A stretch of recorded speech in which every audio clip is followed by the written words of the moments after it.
Bonjour à toutes et tous et bienvenue pour un nouvel épisode de All That Jazz, le premier podcast français sur la comédie musicale. On est toujours Fanny et Anna.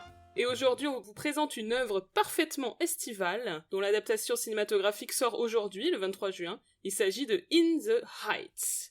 Alors, In the Heights, c'est une comédie musicale qui se passe à New York, comme beaucoup de comédies musicales, et plus spécifiquement dans le quartier de Washington Heights, d'où le titre. Et Washington Heights, c'est un quartier pauvre situé sur l'extrémité nord-ouest de Manhattan et qui est habité par beaucoup de latino-américains. Donc, In the Heights, c'est une œuvre chorale qui nous raconte quelques jours de la vie de cette communauté au cours d'un été particulièrement chaud. Et donc In the Heights, avant d'être, un film, c'est une pièce, une comédie musicale scénique. Il s'agit donc d'une adaptation d'une œuvre préexistante. Aucune de nous deux n'a vu In the Heights sur scène, hélas, mais il faut qu'on en parle avant de passer au film pour bien mettre les choses en place. Alors, In the Heights, c'est la première comédie musicale professionnelle créée par Lin-Manuel Miranda, donc le célèbre Lin-Manuel Miranda, avec un livret de Chiara Alegria Udess. C'est une œuvre vraiment de toute jeunesse que Lin-Manuel Miranda a écrit lorsqu'il avait seulement 19 ans. Il était alors encore à l'université. Un producteur s'est intéressé au projet et 3 ans plus tard, Lin-Manuel Miranda a eu l'opportunité de réécrire le spectacle avec le metteur en scène de théâtre Tommy Kail. Oui, qui sera aussi le futur metteur en scène d'Hamilton. En fait, Lin-Manuel Miranda a repris beaucoup des gens qu'il a rencontrés sur In the Heights pour Hamilton. Et ce n'est qu'ensuite que Chiara Alegria Udess s'est joint au projet et est devenue la librettiste. C'est un spectacle qui va d'abord ouvrir off-Broadway en 2007 et qui, suite à son succès, va très vite passer sur Broadway dès 2008. Il va ouvrir au Richard Rodgers Theatre. Il va avoir de nombreuses nominations aux Tony Awards, 13 nominations. Il va rafler 4 Tony Awards, dont celui de la meilleure comédie musicale et de la meilleure chorégraphie. Alors, on voulait faire un mini passage en revue du cast de Broadway, pas tout le monde, mais en tout cas les acteurs principaux. Alors tout d'abord, Lin-Manuel Miranda, comme dans Hamilton, on va dire, incarne ici le protagoniste principal de l'action. Il incarne donc le personnage de Usnavi, qui est un jeune homme orphelin qui tient une bodega, donc une épicerie, dans Washington Heights. Donc Lin-Manuel Miranda, je vais pas vous faire l'affront de vous le présenter, mais très rapidement, donc c'est, évidemment le créateur de Hamilton, et aujourd'hui une des plus grandes stars, de Broadway. Dans le rôle de, Nina, nous avions, Mandy Gonzalez dans ce cast original de Broadway. Nina, c'est une jeune femme qui est partie faire ses études à Stanford, donc qui a quitté Washington Heights, mais qui, au début de la pièce, donc revient dans son quartier d'origine en ayant raté son année et en regardant aussi ce quartier, suite à son expérience à Stanford. Alors, Mandy Gonzalez, elle a eu une très belle carrière à Broadway, enfin, elle a toujours une très belle carrière à Broadway, et elle a notamment joué Elphaba dans Wicked et Angelica dans Hamilton.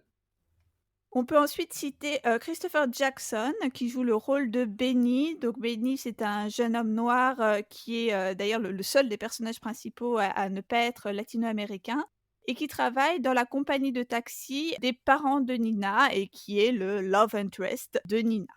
Chris Jackson, son interprète, c'est le futur interprète de George Washington dans Hamilton.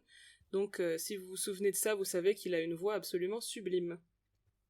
Ensuite, pour, continuer ce cast, nous avons Karen Olivo qui joue le rôle de Vanessa, donc une jeune femme qui travaille au salon de coiffure du quartier et qui rêve de partir, de quitter Washington Heights. Usnavi est amoureux d'elle et une relation va se nouer progressivement entre les deux. Alors, petit point sur Karen Olivo, elle est devenue vraiment une star de Broadway depuis In the Heights. Elle a notamment joué Anita dans le revival de West Side Story en 2009. Elle a joué dans Tic Tic Boom avec Lin-Manuel Miranda, puis ensuite elle a incarné Angelica, elle aussi, dans Hamilton à Chicago. Et dernièrement, elle était le rôle principal féminin de l'adaptation à Broadway de Moulin Rouge. Et elle a fait parler d'elle ces dernières semaines parce qu'elle a quitté la pièce pour protester contre les discriminations et les maltraitances à Broadway, et notamment le scandale autour du producteur Scott Rudin, donc un producteur de cinéma et de théâtre très connu qui a été accusé de harcèlement. Ah d'accord, j'avais entendu parler de ça, mais j'avais pas du tout fait le lien, avec l'interprète. Super. On va dire une interprète de qualité Tout outre à fait. outre ses qualités d'interprétation. Enfin, pour le cast original, on peut citer également Olga Meredith, qui joue, le rôle d'Abuela Claudia, donc en fait la matriarche du quartier qui sert de grand-mère à tous les protagonistes, que nous venons de citer. Et alors Olga Meredith, elle avait été nommée au Tony pour son interprétation de Abuela Claudia. Alors, In the Heights s'inscrit pour Lin-Manuel Miranda dans le projet, on va dire, de représenter les communautés latino de manière non cliché, particulièrement les populations d'origine d'Amérique centrale et des Caraïbes, puisqu'on a principalement des personnages qui viennent de République dominicaine, de Porto Rico ou encore de Cuba. Alors, Howard O a fait une vidéo que nous vous recommandons, Ouais. des premières minutes de In the Heights et comme d'habitude, il, analyse de manière, très savante et convaincante la façon dont Lin-Manuel Miranda met musicalement, enfin pose musicalement, les choses dès le tout début de la pièce. Il faisait, notamment cette remarque que j'ai trouvée particulièrement intéressante, qui est qu'en fait, au tout début de la pièce, on a le personnage d'Usnavi, qui va, chasser le personnage de, Graffiti Pete, qui est donc un personnage qui fait des graffitis dans le quartier et c'est un peu une façon symboliquement en fait de chasser la représentation peut-être on va dire négative que le grand public peut avoir des personnages latino-américains qui sont souvent relégués au rôle de soit gang members, soit plus généralement en fait de délinquants. Et donc ici, en fait, on a le personnage de Snavi qui chasse cette représentation dès les premières minutes du spectacle. De manière générale, en fait, Lin-Manuel Miranda, écrit cette pièce avec pour ambition d'écrire de nouveaux rôles pour les Mmh. latino-américains. En fait, à l'université, il travaille sur West Side Story et une fois, en fait, qu'il a dirigé cette première pièce, il se dit: «Ah beh, zut, c'est en fait, c'était les seuls rôles disponibles pour, les latinos dans le répertoire existant de la comédie musicale». Enfin, In the Heights se conçoit un peu comme s'il avait décidé, d'écrire les nouveaux rôles et les rôles manquants pour ces interprètes latinos. Howard Hawks d'ailleurs cite ce chiffre, il indique que les, latinos sont aujourd'hui castés dans seulement 3 des rôles de Broadway, alors qu'ils représentent près de 30 de la population new-yorkaise. Alors, ce qui est intéressant aussi, c'est qu'il va représenter, du coup, encore une fois, à l'opposé des représentations un peu péjoratives des personnes latino-américaines, il va vraiment représenter là des personnages au travail. Donc, on voit souvent les personnages dans le cadre de leur travail. Donc, on a évidemment l'épicerie de Usnavi, le salon de coiffure, où travaillent plusieurs des personnages de la pièce, la société de taxi, etc. Alors, la singularité vient aussi, évidemment, de la musique, des choix musicaux faits par Lin-Manuel Miranda, donc on a un mélange des genres, et notamment une utilisation de genres qui sont rares dans la comédie musicale à l'époque, comme ça sera le cas plus tard dans Hamilton, donc ici le rap, qui est un peu la signature de Lin-Manuel Miranda, et évidemment diverses musiques d'inspiration latine, de style salsa ou encore merengue. Alors c'est vraiment une comédie musicale où il y a beaucoup de chansons, hein, c'est pas tout à fait sung through, mais presque. Et autre particularité évidemment, c'est qu'on a une langue, même si la pièce est principalement en anglais évidemment, mais qui va mêler l'anglais et l'espagnol. Alors l'idée c'était de s'adresser aux jeunes et aux communautés qu'on ne voit pas et ou qui ne vont pas à Broadway. C'est exactement la même idée ensuite qui a été celle de Hamilton. Mais évidemment il faut aussi s'adresser aux habitués de Broadway parce que c'est quand même ceux-là qui vont venir voir la pièce. Et Lin-Manuel Miranda, évidemment, il connaît ses classiques. Hein. Donc, exemple de ça, dès le numéro d'ouverture, il y a des petites références comme ça, notamment à la chanson Take the A-Train, qui est un grand classique du jazz, il y a notamment une version très célèbre de Duke Ellington, et une petite allusion que j'aime beaucoup à Too Darn Hot, donc qui est une chanson qui est dans la comédie musicale Kiss Me Kate, et donc Usnavi dit à ce moment-là And oh my god, it's gotten too darn hot, donc parce qu'il fait extrêmement chaud, like my man Cole Porter said, donc référence à Cole Porter, le compositeur de cette chanson. Donc de manière générale, il va s'inscrire voilà aussi dans l'histoire de la comédie musicale. On pense en regardant In the Heights bien sûr à West Side Story, mais aussi à Rent. C'est une référence complètement affichée hein, par Lin-Manuel Miranda, notamment pour la thématique générale, c'est-à-dire un quartier de New York qui est en processus de gentrification et du coup les difficultés des populations les plus pauvres dans ce quartier.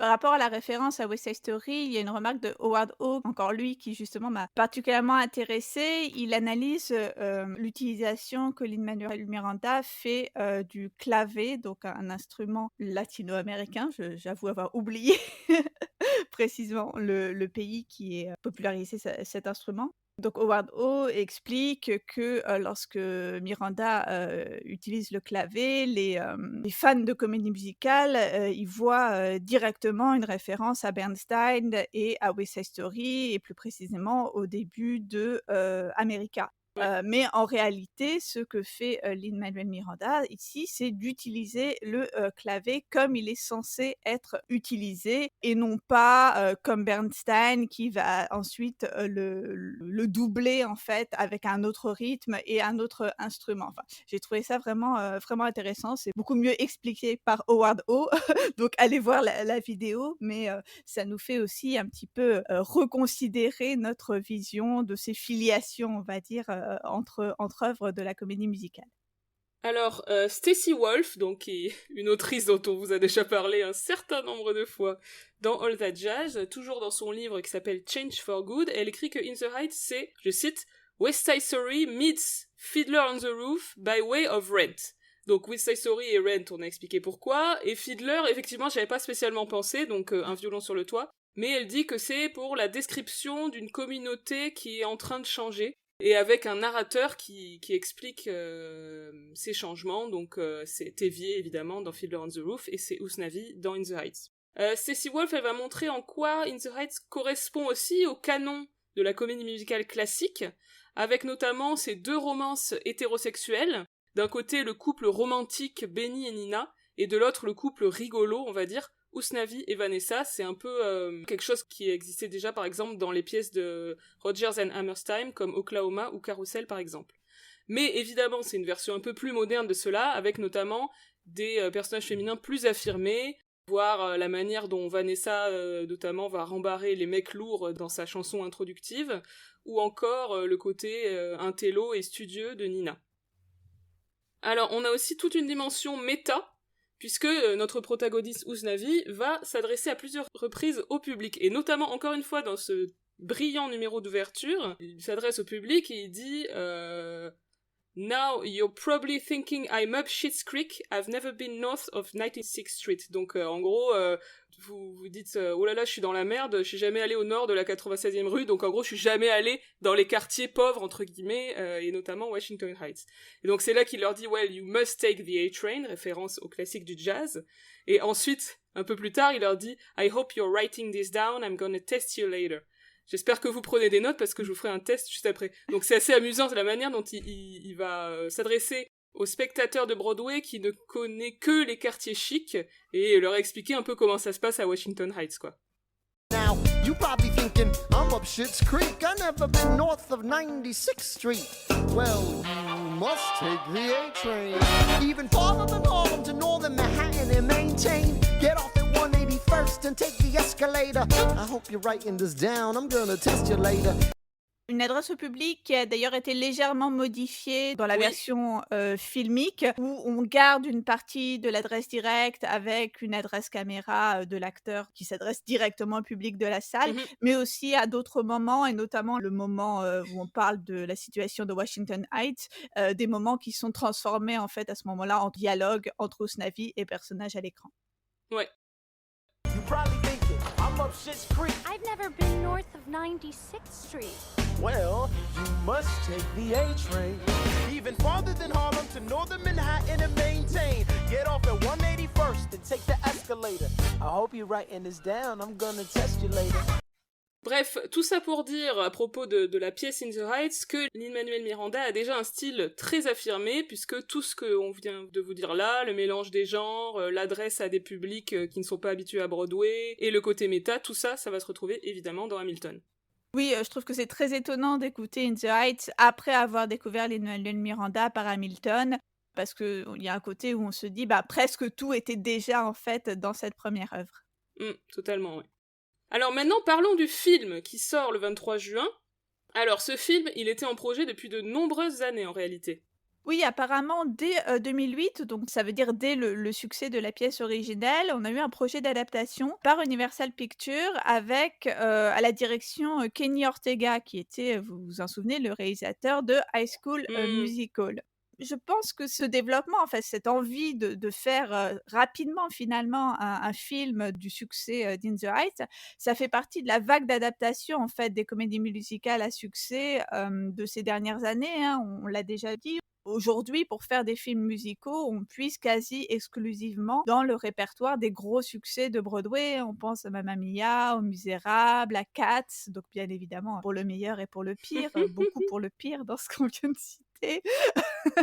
C'était aussi sans doute une façon de surfer sur la popularité de Lin-Manuel Miranda auprès des jeunes, notamment en choisissant peut-être aujourd'hui une œuvre plus facilement adaptable que Hamilton. Donc on sait qu'Hamilton est un succès absolument, colossal, sur scène.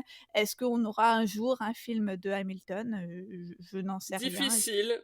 Ouais, ça paraît compliqué, particulièrement il me semble à exporter, mais bon ça Ouais, c'est c'est vrai. encore un autre sujet. On peut d'abord signaler, ça c'est important, que All That Jazz a eu le plaisir d'être invité à, la conférence de presse, mondiale, qui a été Ouais. donnée, pour la sortie du film. Donc bon, malheureusement en ligne, mais on ne désespère pas de faire bientôt notre selfie avec Lin-Manuel Miranda, ça viendra, ça viendra.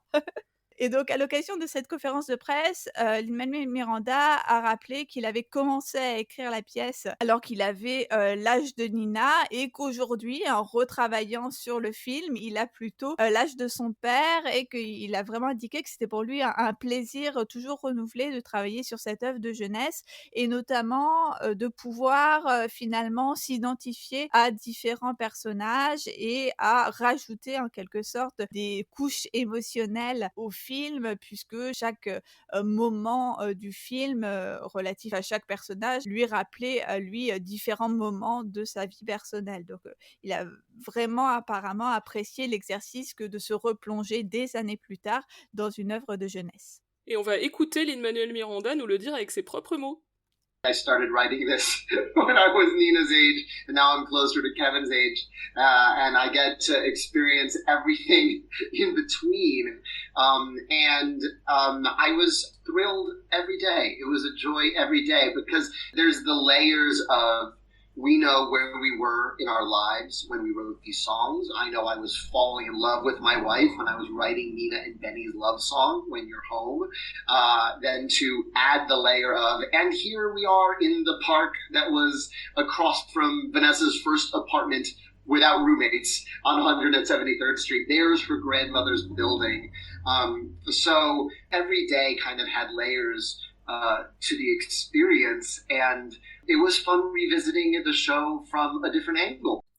Alors, le film est distribué par Warner et il sort en français sous le titre un peu banal D'où l'on vient. Titre qui nous amène à cette idée d'appartenance qui correspond à la thématique du film, mais je trouve n'est pas hyper catchy. Je comprends que In the Heights, c'était pas un titre très parlant pour les Français, mais il y avait sans doute mieux comme titre, je pense. Oui, je le pense aussi. En plus, il me semble que même si on veut traduire l'idée d'appartenance, je trouve que ce titre français, en fait, il est à la limite du contresens. Parce que In the Heights, ça marque bien l'enracinement dans un territoire, alors que d'où l'on vient, ça suppose qu'on est parti de ce territoire et qu'on se Ah ouais, c'est remémore vrai. ses racines, tu vois. À la limite, un truc hyper banal comme dans mon quartier ou je ne sais pas, ça me semblerait davantage traduire l'idée originelle, en fait. Ouais, c'est vrai. Alors, le scénario du film a été écrit par Chiara Alegria Udes. Donc l'autrice du livret de la pièce.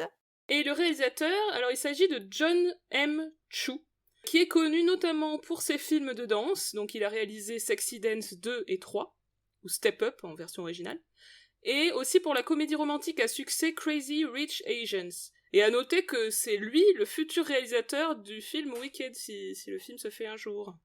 Donc In the Heights a été tourné on location, donc sur place, à Washington Heights, à l'été 2019. Il y a donc déjà 2 ans. Eh oui. Alors, à propos du casting du film, dans le rôle de Usnavi, nous avons Anthony Ramos. Anthony Ramos, c'est un proche de Lin-Manuel Miranda, on va dire ça comme ça. C'est notamment l'interprète original de John Lawrence et de Philip Hamilton dans Hamilton, la pièce. Et donc ce rôle de Usnavi, c'est son premier grand rôle au cinéma. Le rôle de Benny est lui tenu par Corey Hawkins, donc un acteur américain qui a mené en parallèle une carrière au théâtre, off-Broadway puis à Broadway, au cinéma et à la télévision, plutôt dans des seconds rôles. À noter qu'en 2017, il est l'interprète principal de la série télévisée 24 Legacy, le spin-off en fait de 24 heures chrono. Dans le rôle de Nina Rosario, on a Leslie Grace, une chanteuse et compositrice américaine, 3 fois nommée au Latin Grammy Award, et In the Heights est son premier film. Dans le rôle de Vanessa, nous avons Melissa Barrera, qui est elle une actrice mexicaine qui a joué dans de nombreuses séries télévisées mexicaines et notamment les telenovelas Siempre Tuya Acapulco et Tanto Amor. Ça fait envie.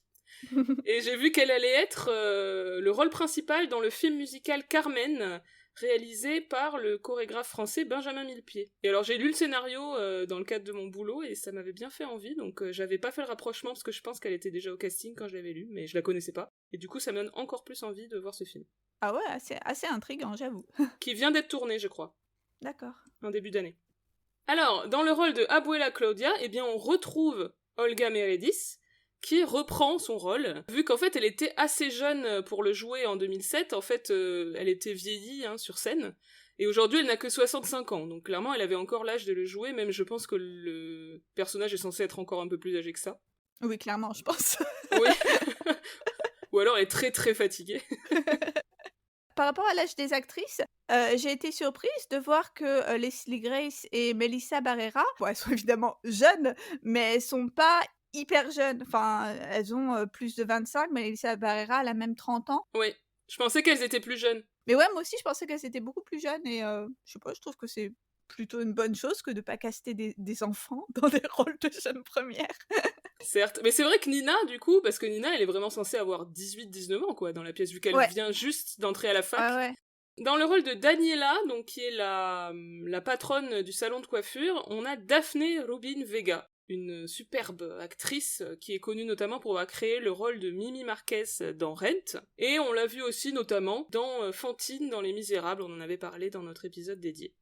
Dans le rôle de Sonny de la Vega, qui est le jeune cousin d'Usnavi qui travaille avec lui à l'épicerie, on a Gregory Diaz IV, qui est un jeune comédien, j'ai regardé, il avait 14 ans au moment du tournage, et je le trouvais vraiment très, très convaincant.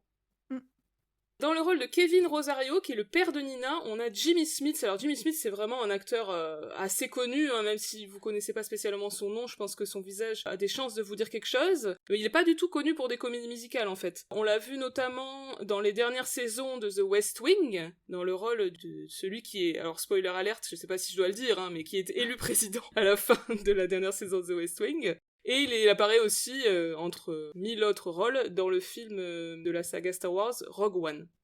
Dans le rôle de Carla, qui est une des filles du salon de coiffure, on a Stéphanie Béatrice. Alors c'est fou parce que je l'ai pas reconnue en regardant le film, alors que je la connais évidemment par cœur, puisqu'elle joue Rosa dans l'hilarante sitcom Brooklyn Nine-Nine, dont j'ai vu tous les épisodes. Donc une super actrice également. Apparemment, elle disait en interview que le personnage était extrêmement différent entre totalement. Nine-Nine et... Donc moi je ne connais pas, mais je me dis, ça explique sans doute pourquoi tu ne l'as pas reconnue.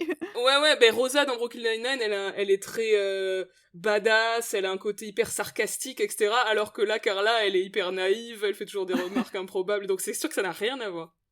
On peut également signaler la présence de Dasha Polanco dans le rôle de Kuka, une autre des filles qui travaille dans le salon de coiffure. Et donc Dasha Polanco, elle est très connue pour son rôle de Daya dans Orange is the New Black.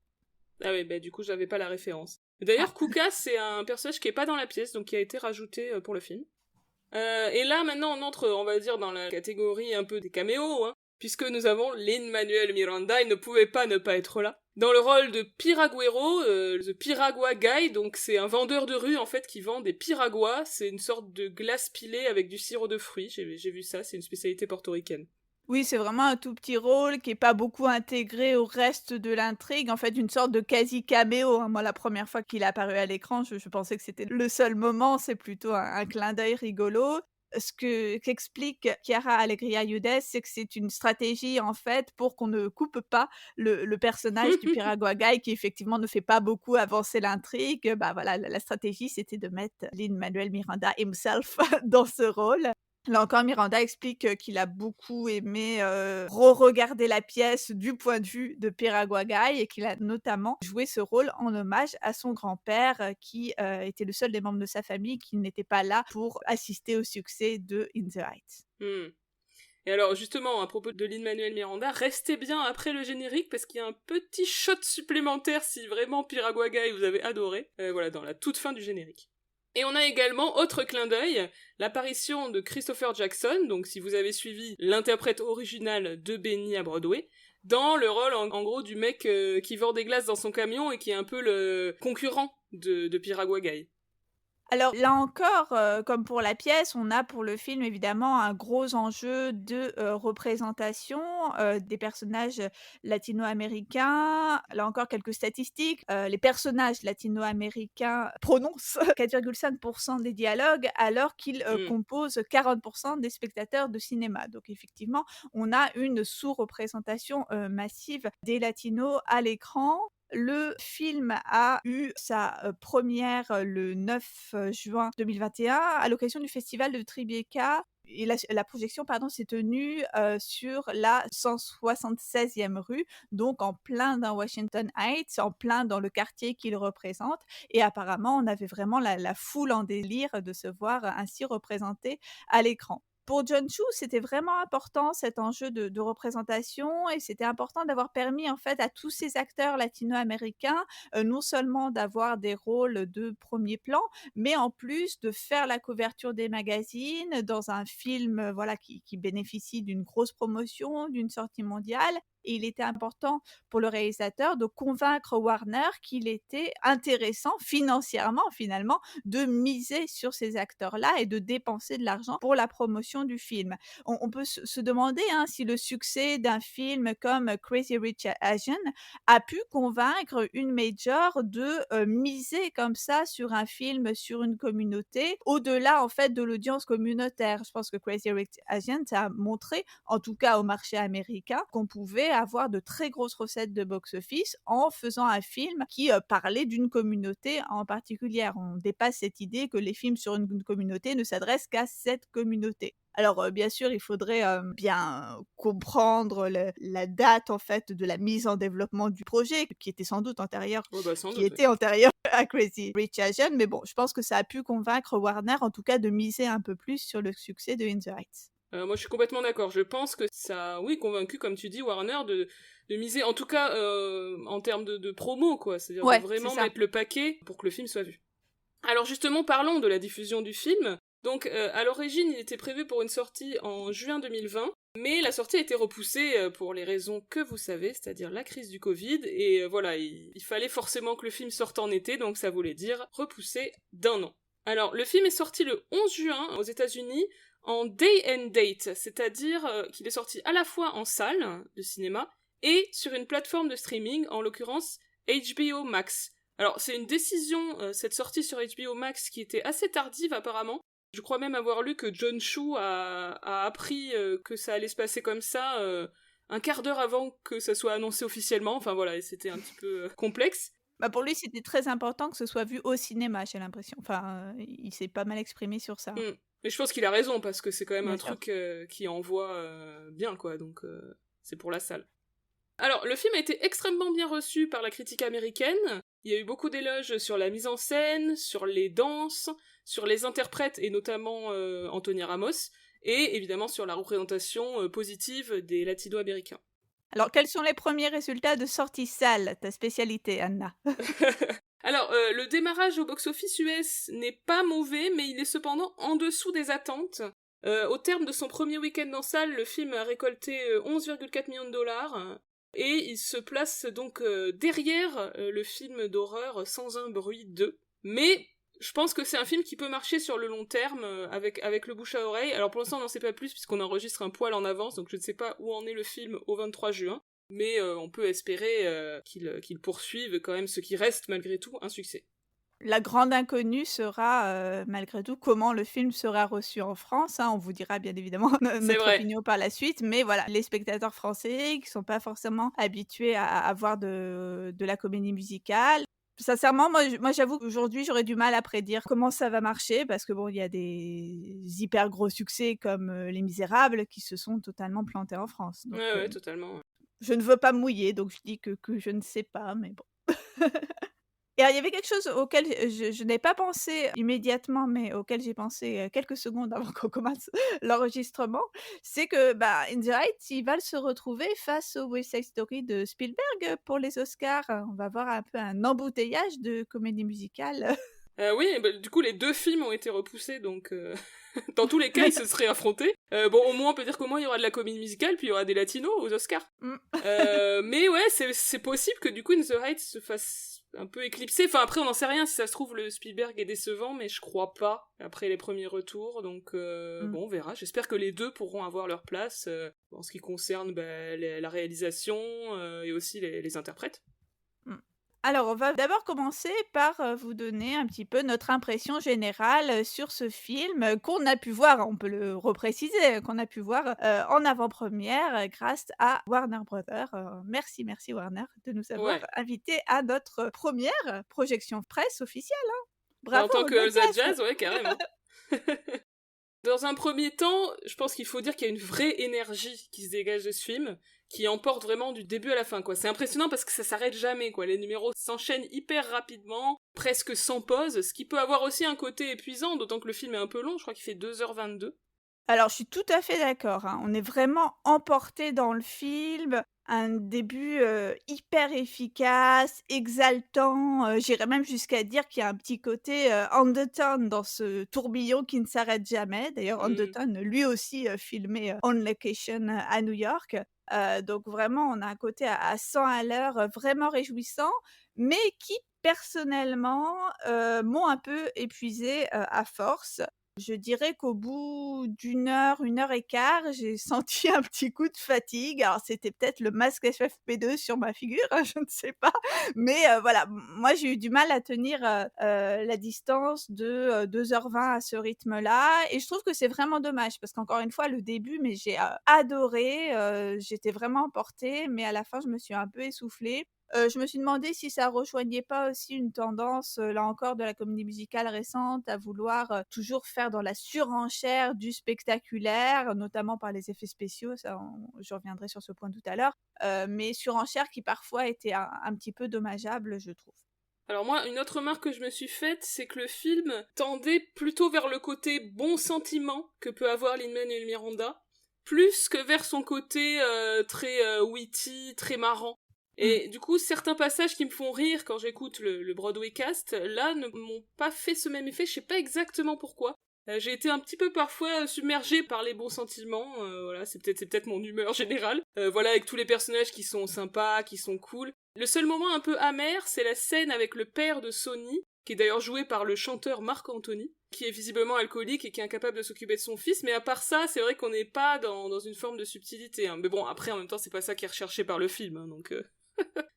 Bizarrement, ça j'avoue que c'est un aspect qui m'a pas vraiment choquée, donc effectivement, j'ai trouvé qu'il y avait quand même quelques rebondissements assez mélos et assez hyper attendus, mais j'ai vraiment accepté ça comme faisant, partie du genre, on va dire.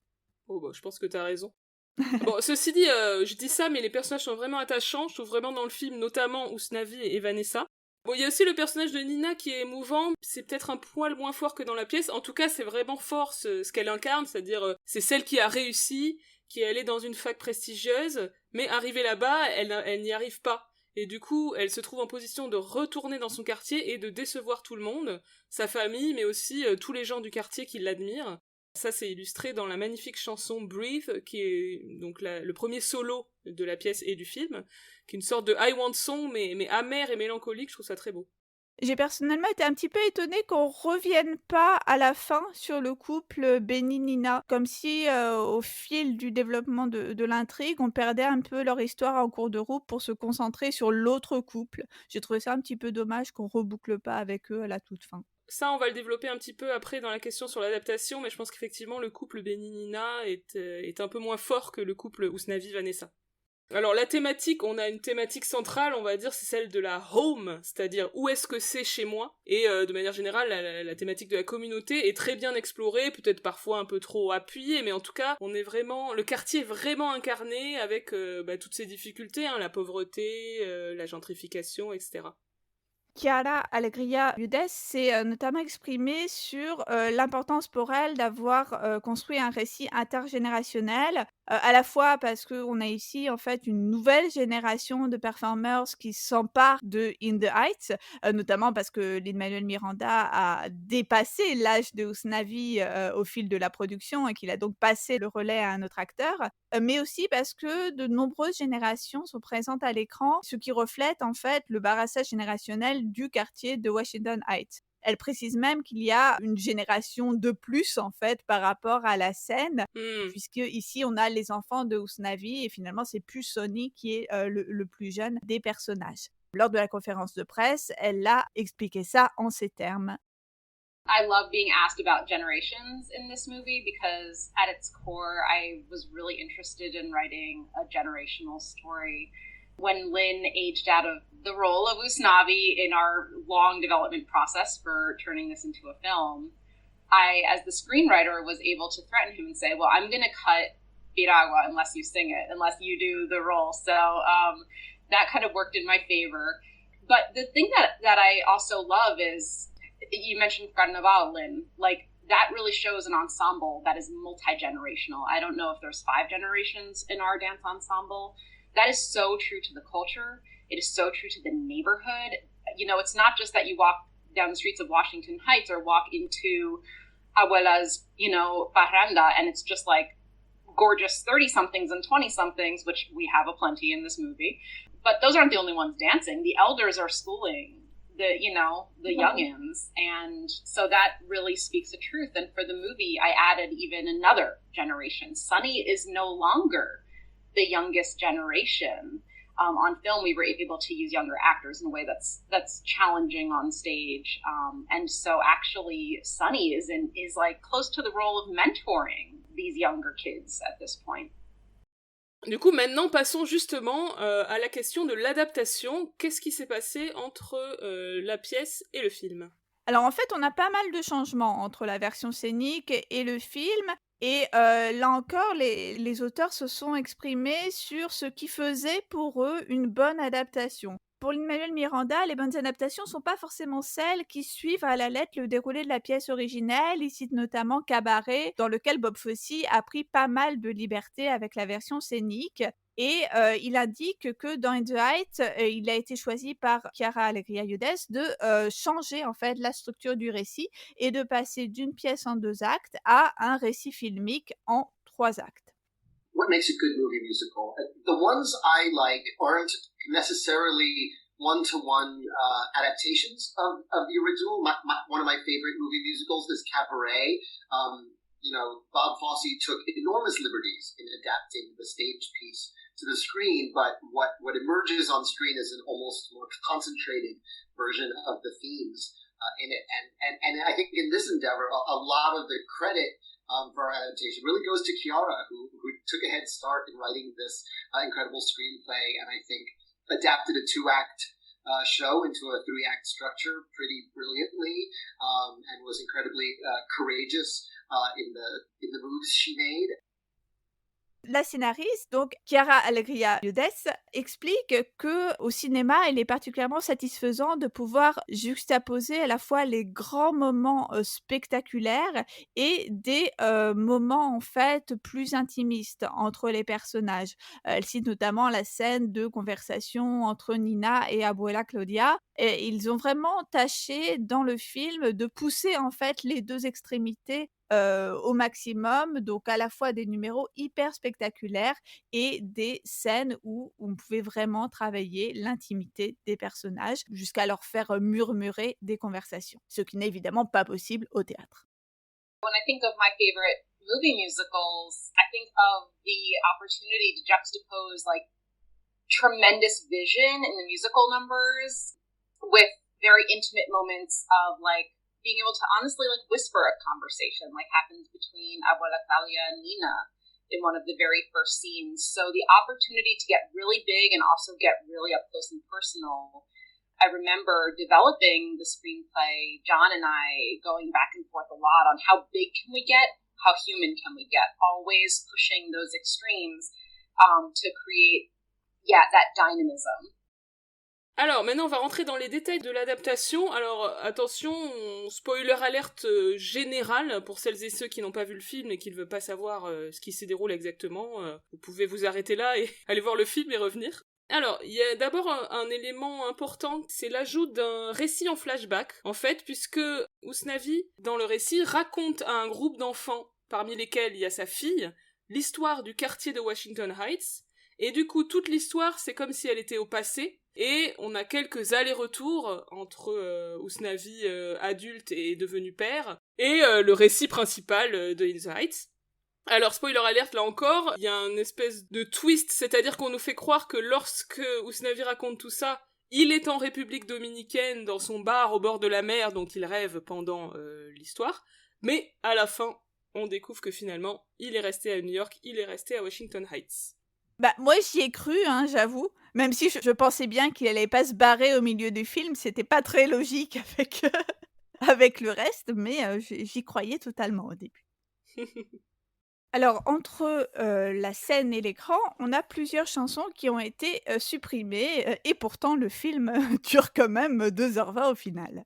Oui, alors c'est comme souvent, hein, lorsqu'on passe de la scène à l'écran, je pense qu'il y a peu de cas où il n'y en a pas des chansons qui ont été coupées. Donc ici, exit les chansons des parents de Nina, donc les chansons du père, Inutile, très belle chanson, plus une chanson assez courte qui s'appelle Attention, et exit carrément la mère. Le personnage de la mère disparaît, en fait ils l'ont carrément tuée. On nous dit au début qu'elle est morte. Et donc du coup sa super chanson Enough qui apparaît dans l'acte 2, évidemment forcément n'existe plus ici. Oui, moi c'était la seule chanson que je connaissais parce que je l'avais chantée pour notre cours de comédie musicale. Je me suis sentie particulièrement spoilée. Alors on a disparition du duo romantique Sunrise, là aussi je me suis sentie spoliée, je t'avoue, hein. De Nina et Benny, qui est une chanson que j'adore, c'est trop beau, c'est le numéro qui ouvre l'acte 2. C'est vraiment une chanson d'amour, quoi, où Nina fait réviser à Benny des mots en espagnol, puisqu'il est en train d'apprendre la langue, c'est trop beau. Donc je suis hyper triste que ça ait disparu, ça je veux le dire. On a aussi la disparition d'un solo de Nina qui s'appelle Everything I Know. Autre chanson en moins, le duo entre Claudia et Usnavi qui s'appelle 100 of Stories. Et en fait, dans l'histoire, il y a un suspense autour d'un ticket de loto gagnant. Et il est géré assez différemment dans la pièce et dans le film. Donc c'est Claudia qui gagne le loto. Et sur scène, elle mentionne le ticket dans sa chanson, son solo Paciencia y Fe. Et elle ne sait pas quoi en faire, puis elle parle à Usnavi, et justement c'est ce qui amène leur duo chanté. Alors que dans le film, c'est assez différent, on découvre seulement après sa mort qu'elle avait le ticket gagnant, quand Usnavi trouve le ticket dans ses affaires. Donc voilà, une modification également scénaristique. Et d'ailleurs, à aucun moment, il ne s'inquiète de savoir si le gain est encore empochable. Ça, c'est juste quelque chose qui, moi, m'a stressé en mode c'est trop tard pour claimer Dépêchez-vous l'argent. Mais ça n'inquiète absolument personne. Ils prennent leur temps. C'est ça. Alors, on a des chansons supprimées et d'autres qui ont été déplacées, donc c'est-à-dire qu'ils n'interviennent pas au même moment du récit. Oui, alors on a notamment la chanson Paciencia y Fe, donc que je viens de mentionner, de Abuela Claudia, qui est déplacée beaucoup plus loin dans le film. En fait, dans la pièce, elle intervenait dans l'acte 1, c'était la chanson qui présentait ce personnage, son passé, etc. Et là, rien à voir, puisqu'elle intervient en fait juste avant la mort du personnage. Là encore, pardon, si vous êtes arrivé jusque-là, spoiler alerte, a posteriori. Et du coup, quelques paroles sont modifiées dans la chanson pour s'adapter à ce gros changement. Autre chanson qui a été déplacée, c'est la chanson Carnaval del Barrio, qui est une chanson hyper dynamique, et qui intervient dans le film après la mort de Claudia, alors que dans la pièce, c'est avant, en fait, hein. Donc c'est un numéro hyper joyeux, juste après la mort d'un des personnages principaux, qui était un peu la grand-mère de tous. C'est un peu bizarre, je trouve. Ah, moi, personnellement, je trouve que c'est une grosse erreur, parce que ce numéro, qui est censé vraiment être une explosion de fierté du quartier, ça arrive à un moment où, personnellement, on n'a pas envie de quelque chose comme ça. Et du coup, moi, j'ai été particulièrement irritée par ce numéro. Et d'autant plus, en fait, qu'on avait cette impression de gâchis d'un moment catchy qui, là, est juste horripilant parce qu'il arrive à un mauvais moment, je trouve, à une mauvaise temporalité. C'est dommage parce que le numéro est d'une énergie assez folle, hein, franchement, quand j'y repense. J'ai entendu Lin-Manuel Miranda dire en interview que le studio, en fait, il voulait plus ou moins couper ce numéro parce que c'est vrai qu'il est pas hyper utile à l'intrigue en tant que tel. Et donc, en gros, ils avaient qu'une seule journée pour le tourner, quoi. C'était vous réussissez ou sinon on laisse tomber. Et du coup, c'est une journée apparemment, c'était le 24 juin 2019, où il faisait extrêmement chaud. Donc ils ont tourné en gros de 4h du mat à 22h quoi. Et c'est un numéro méga long qui requiert la présence de presque tous les membres du cast, donc c'était un énorme truc. Et du coup ça donne quelque chose d'hyper explosif, mais je suis d'accord avec toi que à cet endroit de l'intrigue, c'est un peu bizarre quoi. Et je pense qu'il y a aussi un problème de rythme par rapport au fait qu'on sort déjà d'une assez importante scène de foule, si je me, Bah, la si je scène me de souviens l'hommage bien. justement après la mort de Claudia, Ouais. c'est la chanson Alabanza où ils sont tous en train de lui rendre hommage et ils sont tous ensemble, ouais, tout à fait. Du coup, ça fait un peu redondant.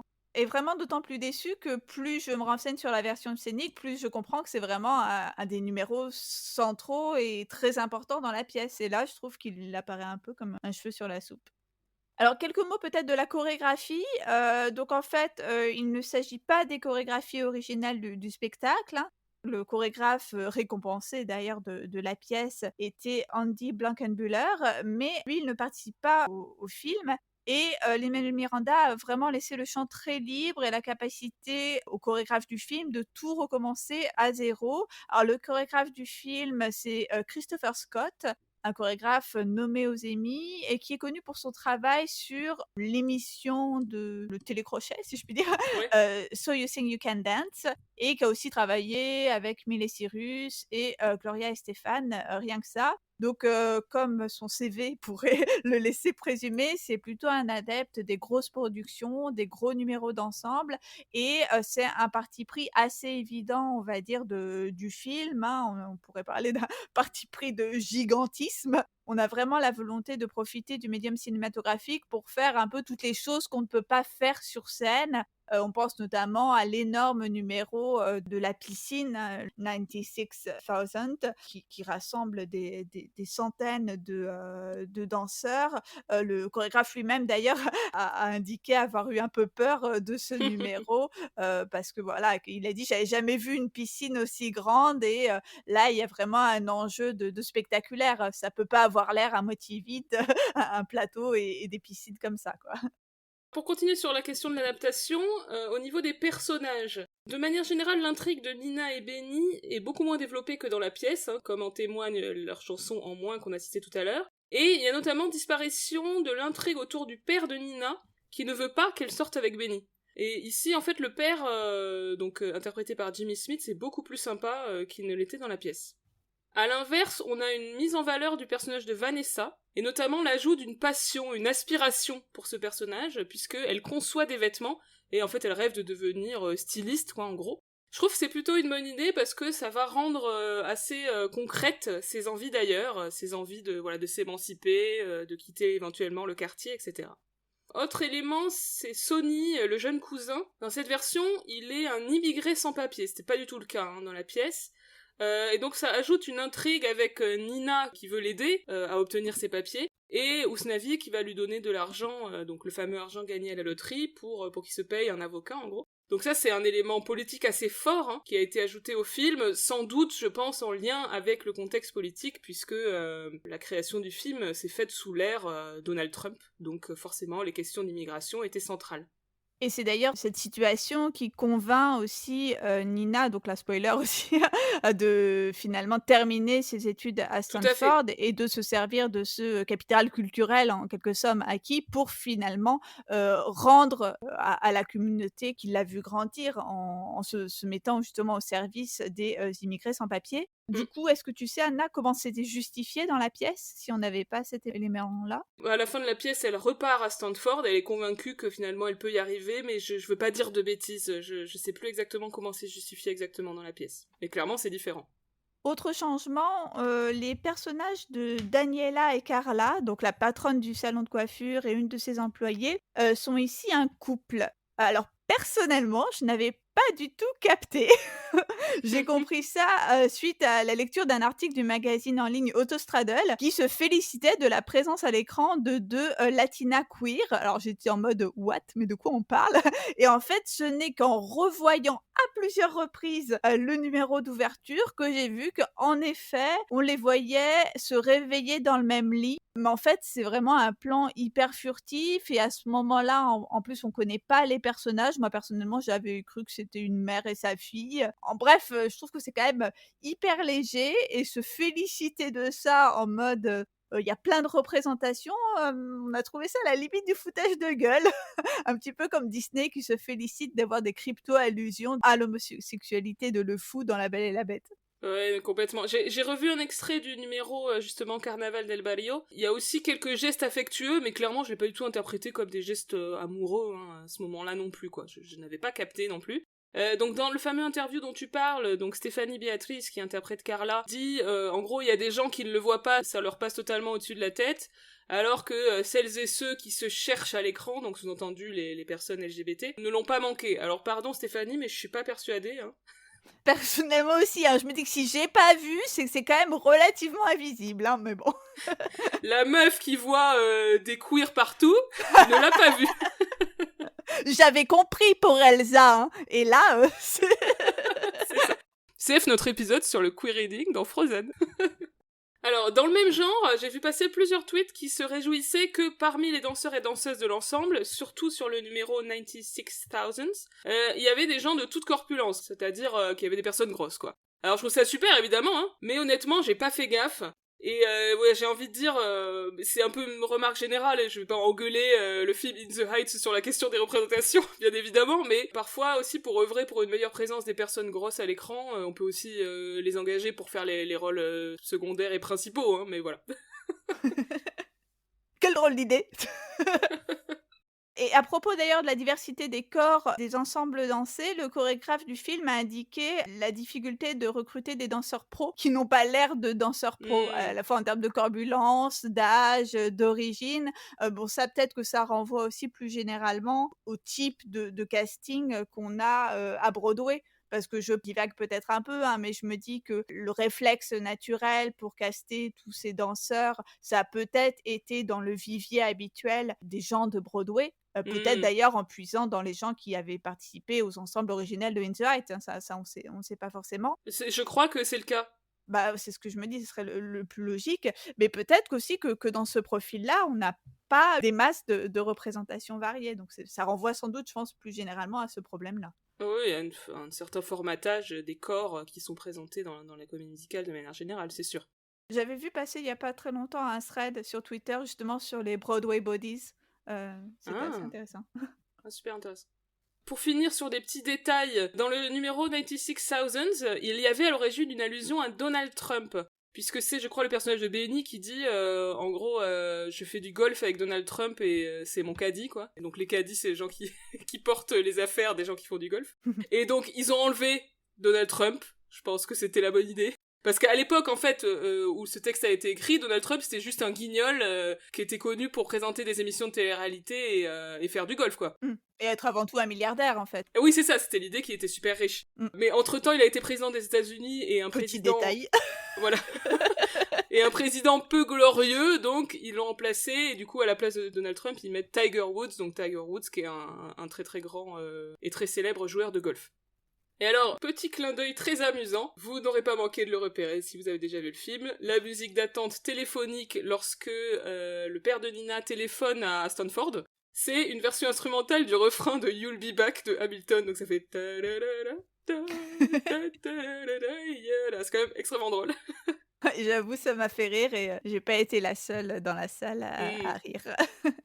Alors, on va passer en revue un certain nombre de chansons et de numéros qui nous ont particulièrement marqués.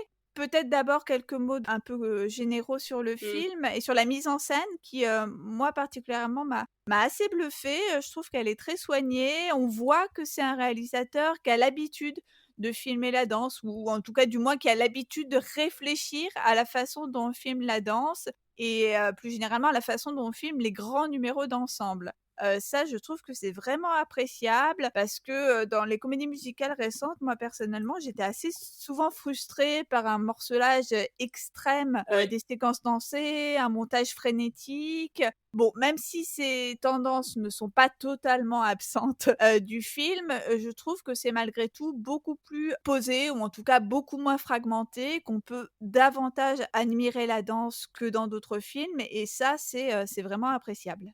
Oui, tout à fait. C'est là que je pense qu'on peut peut-être citer la directrice de la photographie du film, qui s'appelle Alice Brooks, qui, à mon avis, en collaboration avec John Chu, a vraiment fait en sorte, effectivement, qu'on voit vraiment la danse, quoi. Que c'est vraiment, je suis d'accord avec toi, même s'il y a parfois du montage frénétique, c'est quand même par rapport à d'autres films qu'on voit, c'est incomparable. Notamment des films de danse. Mmh. Et d'ailleurs, Alice Brooks, elle est aussi la directrice de la photographie du film réalisé par Lin-Manuel Miranda, Tic Tic Boom, qui va sortir sur Netflix, je crois, à la rentrée. D'accord. Donc, on était presque en train de dire ça, hein, mais effectivement, dans la chorégraphie et dans la mise en scène, on va avoir une esthétique proche des films sexy dance, avec même des tics qui sont repris. Ouais, il nous fait d'ailleurs à 2 reprises le coup de la danse mouillée, comme dans le célèbre final de, Step Up 2. Ici, on a ça à la fois dans la piscine et un petit peu plus tard dans la rue, où, voilà, les danseurs jouent avec, l'eau, qui, jaillit et qui évidemment va, sublimer leurs mouvements et leur corps, voilà, c'est Hmm. un petit tic de John Chu, il aime bien ça. Alors, les numéros les plus spectaculaires, voilà, c'était notre rubrique suivante. On avait envie de vous citer des choses qui nous avaient un peu marqué. Alors, on a évidemment l'ouverture, le numéro titre qui s'appelle donc In the Heights, qui présente le protagoniste Usnavi et les personnages secondaires qui entrent, en fait, les uns après les autres dans une épicerie.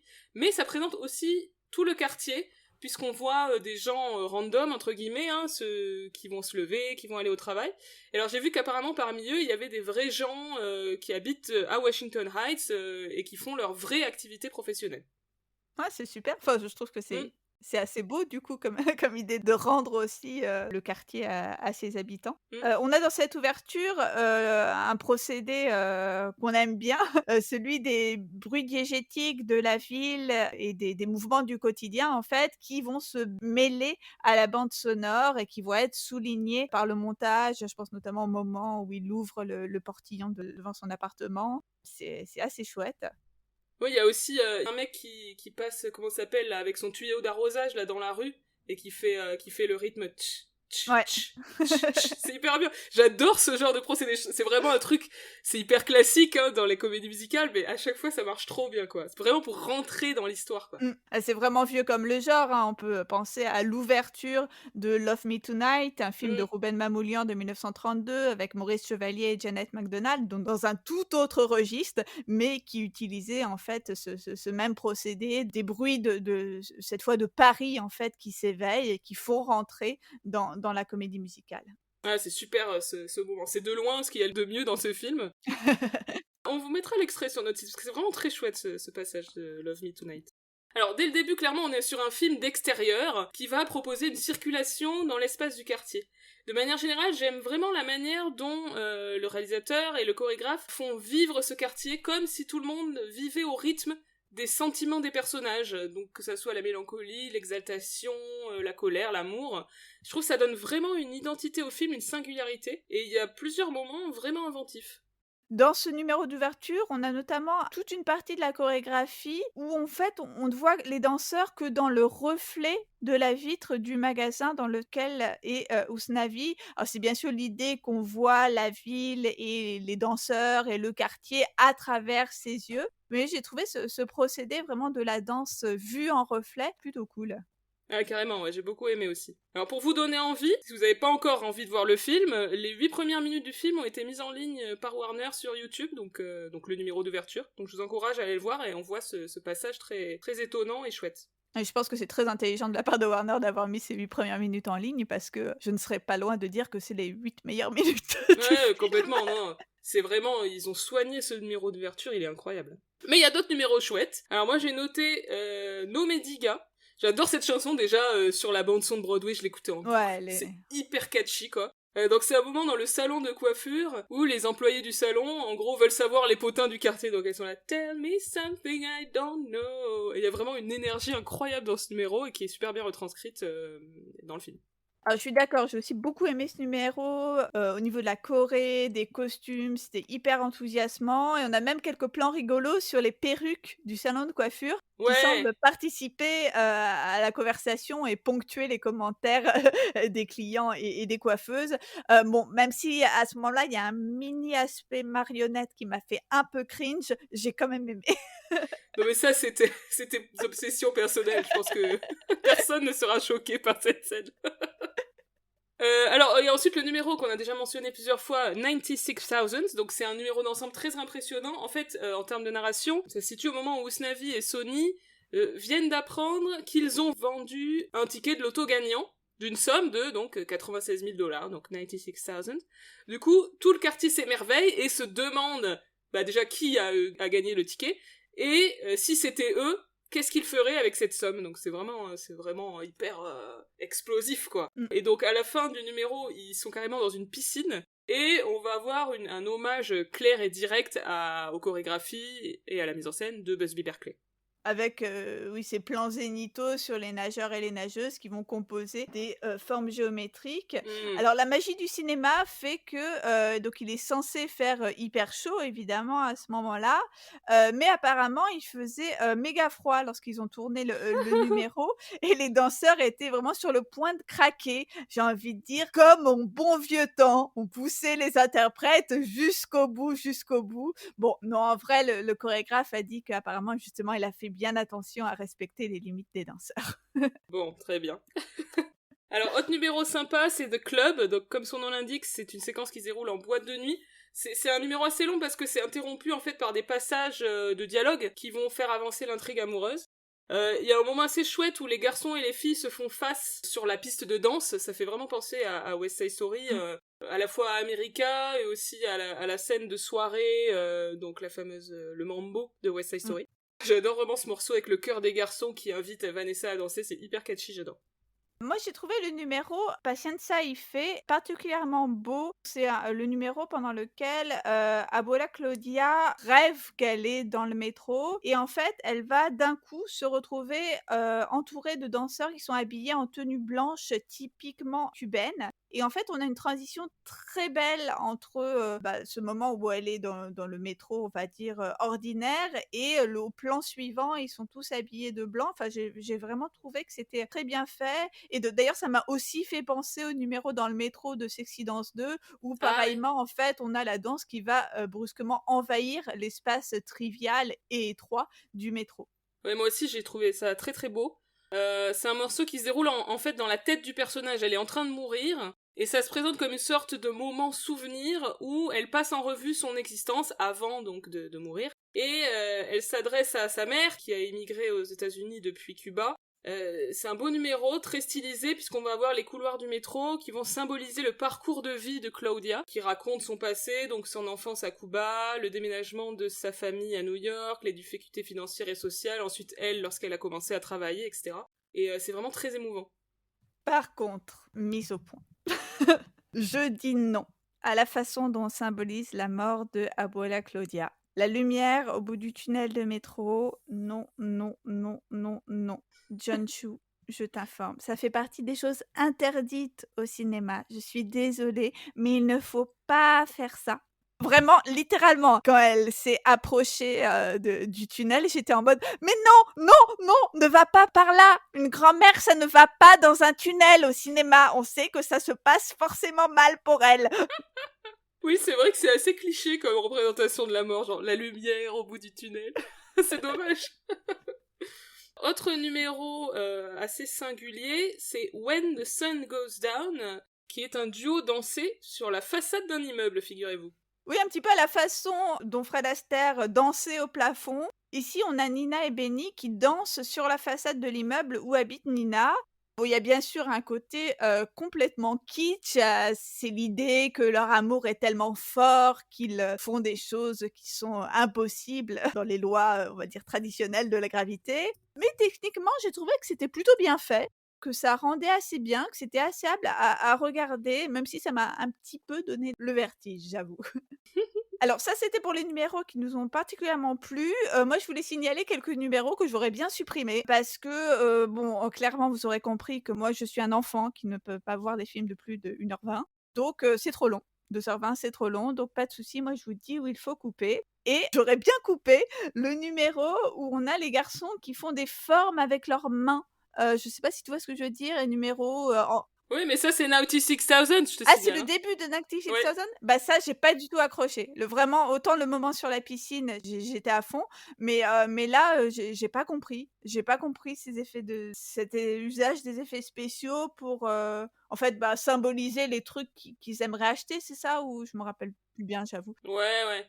On a le club de golf, truc comme ça. Ouais. Mais ouais, j'ai trouvé ça assez bizarre et pour le coup, pas très bien fait techniquement. Enfin, ça m'a un peu, perturbée et il y a un autre moment où j'ai pas trop accroché, c'est, le numéro de Vanessa lorsqu'elle, rêvasse avec, bah, on voit justement en fait les, tissus qu'elle imagine avec justement cette aspiration qu'elle a de devenir styliste. On a le ciel de Washington Heights qui s'emplit de tissus.